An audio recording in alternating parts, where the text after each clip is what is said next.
Hello dear students, how are you all? I hope you all are fine and healthy. So welcome back to your maths classes. In today's class, we are going to start with the new chapter, that is algebraic expressions. So बच्चों, let's start with the introduction. So बच्चों, अभी तक आप सब लोगों ने किन के साथ डील किया था? खाली नंबर्स के साथ. एंड बच्चों, आप लोगों ने उनके ऊपर ऑपरेशंस किए, यानी कि आप लोगों ने प्रॉपर्टीज ऑफ नंबर्स के बारे में भी समझा. बट नाउ बच्चों, हम लोग एक अनदर ब्रांच ऑफ मैथमेटिक्स पढ़ने जा रहे हैं जिसका नाम क्या होता है? अलजेब्रा. एंड बच्चों, इस ब्रांच का मेन फीचर क्या होता है कि इसमें हम लोग लेटर्स का यूज करते हैं, जैसे कि X Y A B C. And बच्चों, इन लेटर्स को हम लोग यूज करते हैं ताकि हम लोग कुछ रूल्स लिख सके, कुछ फॉर्मूलाज लिख सके. एंड इसी लेटर्स के यूज से इनके एक्सप्रेशन और इनकी प्रॉपर्टीज को पढ़कर अब हम लोग मैथ्स के बारे में सीखेंगे.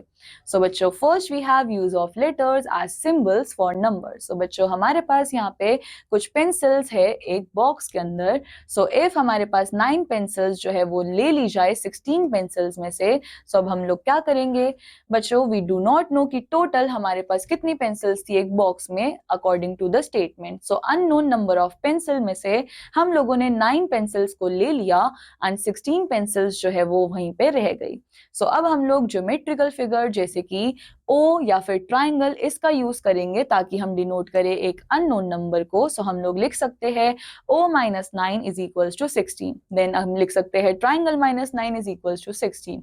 सो बच्चों, इंस्टेड ऑफ ज्योमेट्रिकल फिगर हम लोगों ने कन्वीनियंट समझा कि हम लोग यूज करें अल्फाबेट्स का. सो हमने लिखा x minus 19 is equals to 16 या फिर p minus 9 is equals to 16. So बच्चों, x p a ये सब किसको डिनोट करते हैं? अननोन नंबर्स को. ना बच्चों, सच लेटर्स इसको हम लोग बोलते हैं लिटरल नंबर्स. और अलजेब्रा वो क्या है? वो एक जनरलाइज्ड अरिथमेटिक है जिसमें हम नंबर्स को रिप्रेजेंट करते हैं लेटर से. एंड इसी को हम लोग क्या बोलते हैं? लिटरल नंबर्स और सिंपली लिटरल्स. सो बच्चों, सिंस लिटरल्स जो है वो भी नंबर होते हैं तो इसका मतलब वो भी रूल्स फॉलो करेंगे एडिशन, सब्ट्रैक्शन, मल्टीप्लिकेशन और डिवीजन के. So we have addition on literal. So addition of a literal यानी कि x एंड a, बच्चों वो क्या होने वाला है? Number is 7. सो हम लिखेंगे x प्लस 7. सो बच्चों, y मोर देन x उसमें हम लोग लिखते हैं x plus y.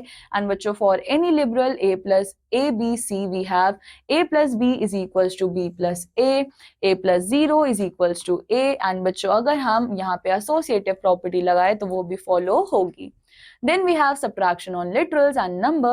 So 7 less than a literal x उसको हम क्या बोलेंगे? x minus 7. x less than 7 उसको हम लिखेंगे 7 minus x. And y less than x उसको लिखेंगे x minus y. And x less than y उसको लिए हम लिखेंगे y minus x. So बच्चों, इन algebra letters को हम लोग यूज करते हैं to represent unknown या फिर unspecified numbers. और इन्हीं letters को हम लोग बोलते हैं variables. वेरिएबल्स को हम लोग यूज करते हैं प्लस और माइनस साइन के साथ ताकि वो इंडिकेट कर सके एडिशन और subtraction of specified numbers.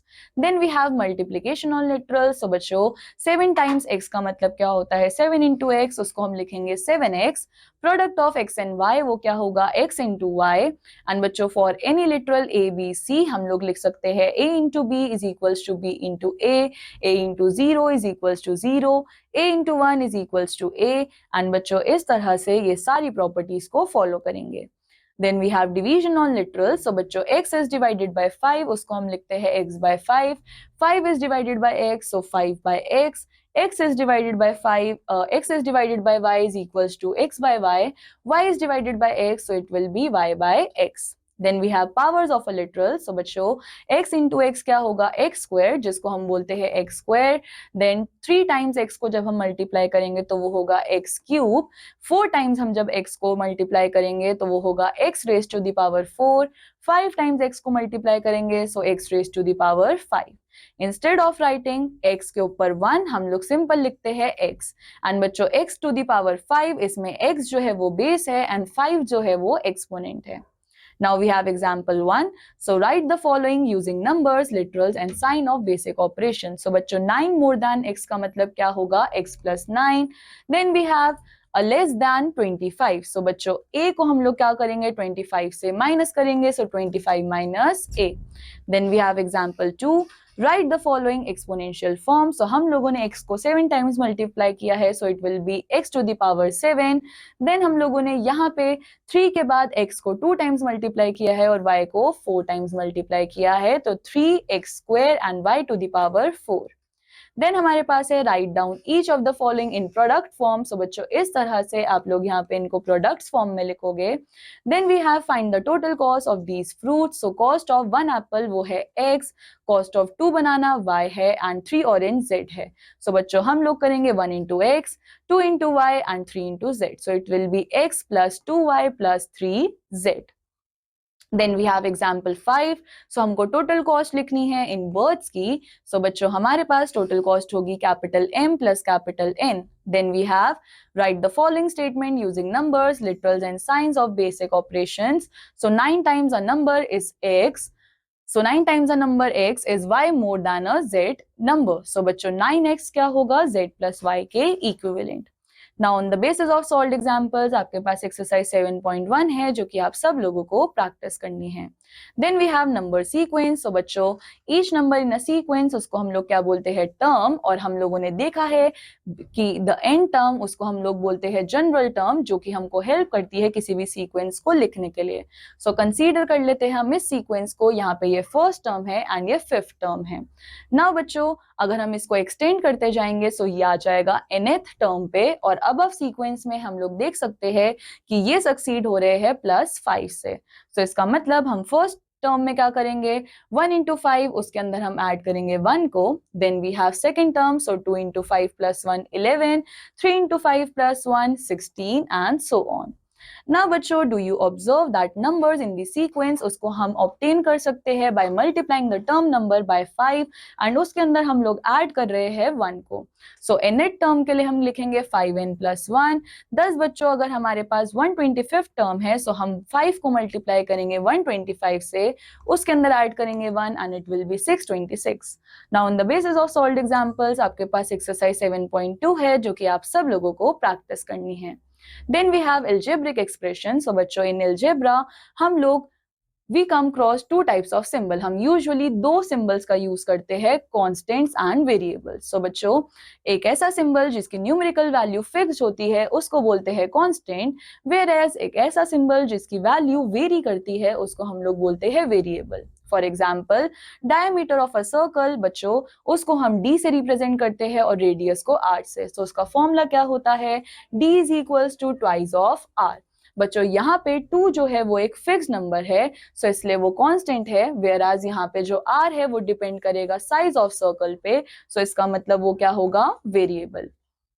Then we have combination of constant and variables, उसको हम connect कर सकते हैं by any of symbols plus and minus, or a combination of symbols plus minus, multiply and divide। Now we have several parts of expression जिसको बच्चों हम लोगों ने separate किया है plus minus से, इसको हम बोलते हैं terms of expression। So we have monomial। so बच्चों एक ऐसा expression जिसमें खाली एक ही term होगा उसको हम बोलते हैं monomial। ना बच्चों बाइनोमियल्स क्या होते हैं, ऐसे एक्सप्रेशन जिनके अंदर 2 टर्म्स होते हैं, सो उसको हम लोग बोलते हैं बाइनोमियल्स। ना बच्चों वी हैव ट्राइनोमियल्स, सो ऐसा एक्सप्रेशन जिसमें 3 टर्म्स होंगे, सो उसको हम लोग क्या बोलेंगे ट्राइनोमियल्स। बच्चों आप यहाँ पे देख सकते हो हमारे पास है a plus b plus c, यहाँ पे हमारे पास 3 टर्म्स आ रहे हैं, सो इसका मतलब ये ट्राइनोमियल होगा। Then we have quadrinomial. So बच्चों यहाँ पे 4 टर्म्स का यूज करा जाता है, और आप इस एग्जाम्पल में देख सकते हो हमारे पास यहाँ पर 4 टर्म्स आ रहे हैं।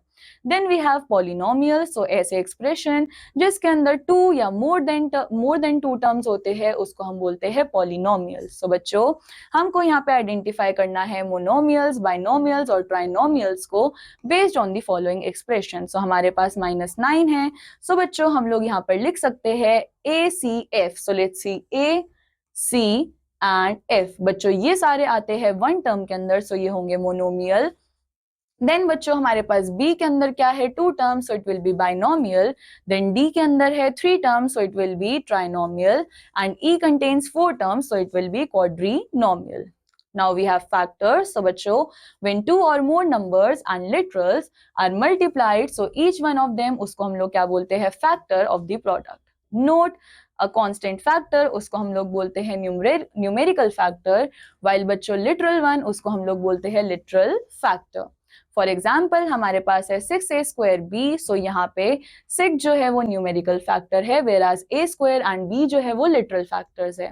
Then we have coefficient. So बच्चों, in a product of numbers and literals कोई भी फैक्टर उसको हम बोलते हैं कोफिशिएंट ऑफ प्रोडक्ट और other number.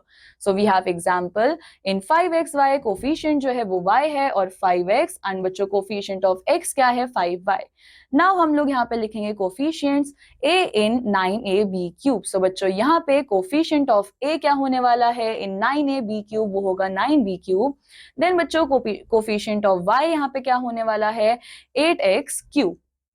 Then we have constant term. So बच्चों, a term of the expression जिसमें कोई भी लिटरल नहीं होता, कोई भी लिटरल फैक्टर नहीं होता, उसको हम बोलते हैं कांस्टेंट टर्म.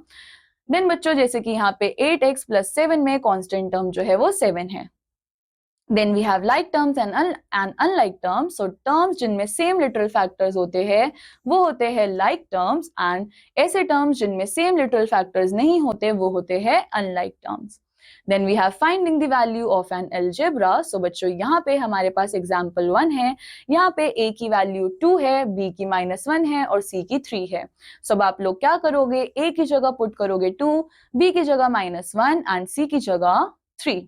सो बच्चों, इस तरह से यहाँ पे जो भी पावर्स गिवन हो रखी है आप उन नंबर्स की पावर्स भी निकालोगे एंड इस तरह से आंसर आपको मिलेगा 52. सो आपको यहाँ पे वैल्यूज को सब्स्टिट्यूट करना है. नाउ यू हैव एक्सरसाइज 7.3 जो कि बच्चों आप सब लोगों को प्रैक्टिस करनी है. Then next we have addition of algebraic symbols. So बच्चों, basic principle of addition of algebraic expression वो क्या होता है कि खाली like terms को ही हम लोग add कर सकते हैं. So हमारे पास है grouping method. So sum of several like terms is another like terms whose coefficient is sum of coefficients of the like terms. बच्चों, इसका मतलब क्या है? हमको इन numbers को add करना है. So हम सबसे पहले क्या करेंगे? हमारे पास required sum क्या आएगा? हम यहाँ से 1, 3, 6, 8 इन सब को बाहर कॉमन निकालेंगे एंड इनकी पावर्स को कॉमन आउट करेंगे. सो हमारे पास आया 6x² y. Then we have collect the like terms and simplify. So बच्चों, यहाँ पे भी हम लोग क्या करेंगे? हम सबसे पहले सारे जितने p² वाले हैं उनको एक तरफ करेंगे एंड देन जहां पे भी हमारे पास p है उनको एक ग्रुप में रखेंगे और जहां पे हमारे पास खाली ये नंबर्स है उनको एक ग्रुप में रखेंगे एंड इस तरह से हमको आंसर मिलेगा 6p² + 4p - 1.